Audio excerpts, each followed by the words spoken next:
In today's video, we'll explain why you must mark August 17th on your calendars. That's when She-Hulk, Attorney at Law debuts, so you'll have to wait and see what the Disney Plus sitcom-style TV program is about. We expect a slew of exciting Avengers appearances in this one, the most apparent being Hulk himself. However, we have a few more details we want you to know too. Let's go! Interestingly, we'll see the Fantastic Four in the She-Hulk series. Fantastic Four is among the most anticipated MCU reboots. However, no release date has been announced by Marvel. And given that Marvel's looking for a new director after Jon Watts dropped out, it will be a while before Kevin Feige and company reveal the whole cast. However, Marvel may introduce some of the primary characters in Fantastic Four through other MCU projects. She-Hulk is only one possible example of one of them appearing. After all, Doctor Strange in the Multiverse of Madness featured the MCU's first Mr. Fantastic version. But that doesn't mean Krasinski will necessarily reprise his role in the movie. While that breaks our heart, we'd like to forget the image of the most intelligent man alive being turned into spaghetti by Wanda. So maybe another fresh face isn't the worst thing?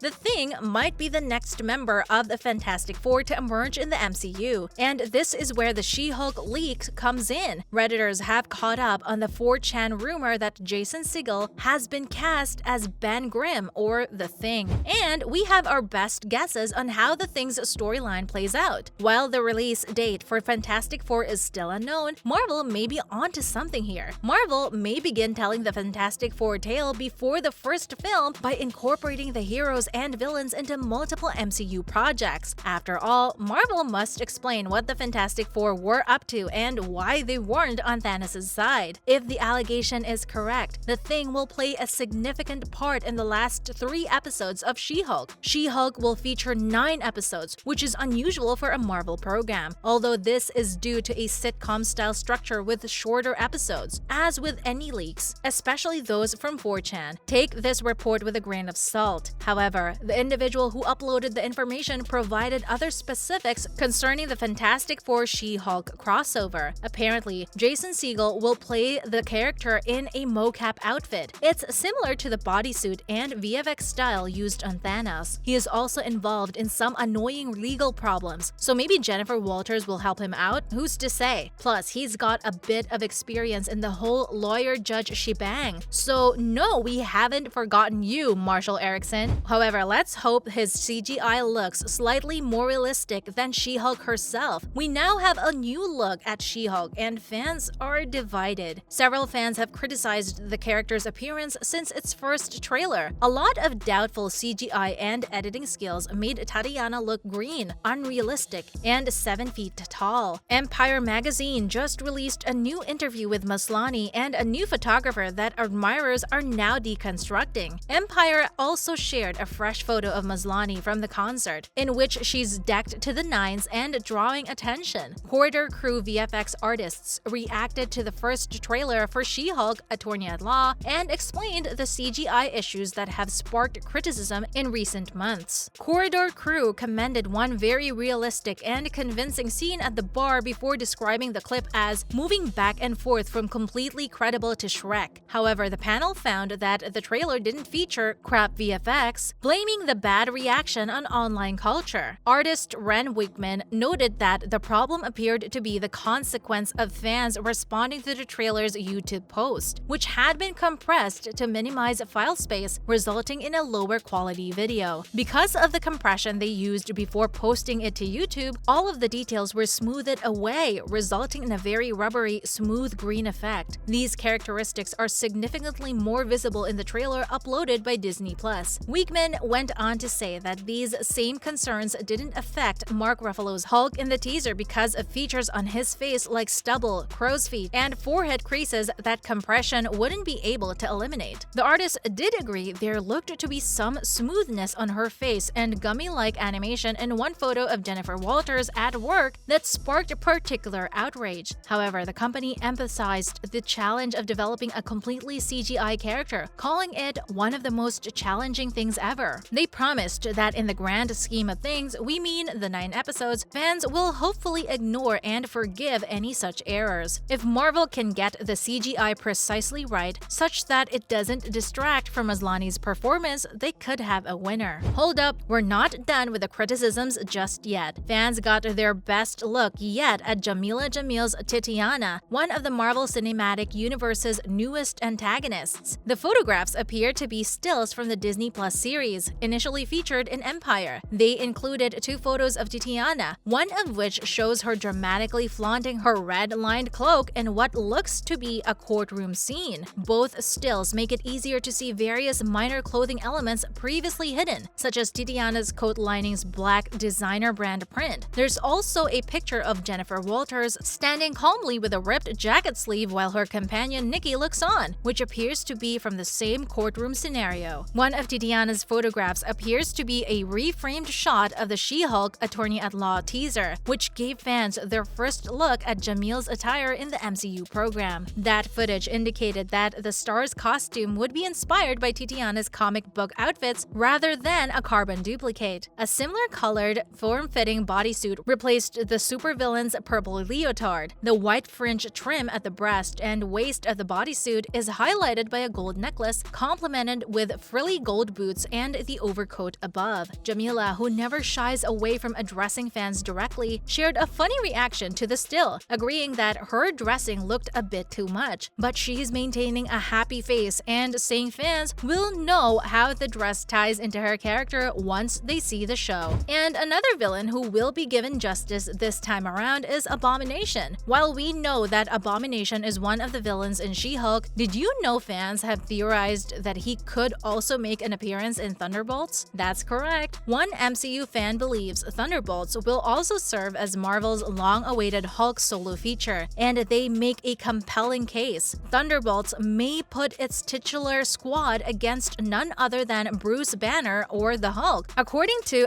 Dan Batui in a recent TikTok video. As the TikTok user points out, the Thunderbolts initially appeared in the comics to confront the Hulk. One of the characters rumored to appear in Thunderbolts is Tim Roth's Emil Blonsky, aka Abomination. If he does appear in the film, his appearance might result in Abomination and the Hulk fighting toe-to-toe for the first time since 2008. The Hulk is also the type of menace that would justify the foundation of a team like the Thunderbolts. This notion is also linked to a significant continuing MCU rumor. Marvel is working on a separate Hulk film. According to the theory, Marvel will utilize She-Hulk Attorney-at-Law to build up a film based on the World War Hulk comic book tale, which prominently centered on a confrontation between Bruce Banner and a band of Earth-based superheroes. World War Hulk follows Bruce Banner as he returns to Earth after being sent into space by the Illuminati. Hulk returns to Earth seeking vengeance for his forced exile and the murder of his loved ones, and begins ruthlessly eliminating members of the secret society. It's a brutal and a brilliant comic book narrative that fans have been dying to see adapted for the big screen for quite some time. Lastly, how does Bruce Banner's role in She-Hulk fuel rumors of the World War Hulk plot? She-Hulk may turn out to be more important than many comics fans think. Marvel leaker at My Time to Shine Hello made headlines this week when they tweeted that Mark Ruffalo's Bruce Banner will depart Earth again at the end of She-Hulk. As if that wasn't thrilling enough, another Marvel insider, Casey Walsh, reacted to the tweet by implying that Bruce's journey is a father and son round trip to seek help. Walsh's tweet corresponds with another She-Hulk rumor from late 2021, which states that the series would introduce Hulk's kid, Scar, into the MCU. Assuming all of these leaks are true, what motivates Bruce to rescue his kid after She-Hulk, and what consequences will result from his decision? It is likely, for example, for Scar to challenge his father's position as one of the galaxy's mightiest warriors. Scar is the offspring of the Hulk and Kaira the Old Strong, a Skaaran Shadow People member whom the Hulk meets and marries while ruling over the planet Sakaar. He, like his father, fluctuates between being a dictator of fury and a mighty superhero. Furthermore, She-Hulk is reportedly introducing a slew of new Hulk-like characters to the MCU, including Thunderbolt Ross, William Hurt as Red Hulk. If that's the case, She-Hulk might finish with Bruce traveling into space to find his son in the hopes of enlisting Scar's assistance in his struggle against all the new terrible Hulks who have emerged on Earth. Anyways, that's a wrap for this video. What are your thoughts on the She-Hulk series? Let us know in the comments below. Make sure to give this video a thumbs up and subscribe to our channel for more videos like this. See you in the next one.